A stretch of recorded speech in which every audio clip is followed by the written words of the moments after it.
રાજકોટ જિલ્લાના ધોરાજીમાં ધોરાજીના સિવાયલો હર હર મહાદેવના નાદ સાથે ગુંજી ઉઠ્યા જાડેશ્વર મંદિરે અભિષેક પૂજા અર્ચનાનો લાભ લેતા શ્રદ્ધાળુઓ ધોરાજીમાં શિવાલયોમાં આજે શ્રાવણ માસના ત્રીજા સોમવારે હર હર મહાદેવના નાદ સાથે ગુંજી ઉઠ્યા હતા। ધોરાજી ખાતે આવેલ જાડેશ્વર મહાદેવ મંદિર ખાતે શ્રદ્ધાળુઓ બોડી સંખ્યામાં ઉમટી પડ્યા હતા। પવિત્ર શ્રાવણ માસના ત્રીજા સોમવારે શ્રદ્ધાળુઓ અભિષેકનો લાભ લીધો હતો। જાડેશ્વર મંદિર ખાતે દર્શનનો લાહવો લઈ ભાવિ ભક્તોએ ધન્યતા અનુભવી હતી। ભક્તોમાં ખુશીનો માહોલ જોવા મળ્યો છે। જાડેશ્વર મહાદેવની વિવિધ પ્રકારનો કરવામાં આવ્યો છે। લોકો મહાદેવના રંગે રંગાયા છે। જે કે સિંહ ગુજરાતી સાથે મતીન બાપુ સૈયદ ધોરાજી।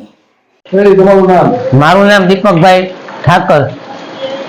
અહીં શ્રાવણ માસમાં દર સોમવારે શણગાર કરવામાં આવે અને અભિષેક અને રઘુરુદ્ર પણ કરવામાં આવે છે। અહીંયા ભક્તોની બહુ મોજ હોય છે। આ ઇતિહાસ એવો છે કે જાડેશ્વર મહાદેવ મંદિર કે વૈષ્ણવ ફળિયાથી અને જાણીતું છે।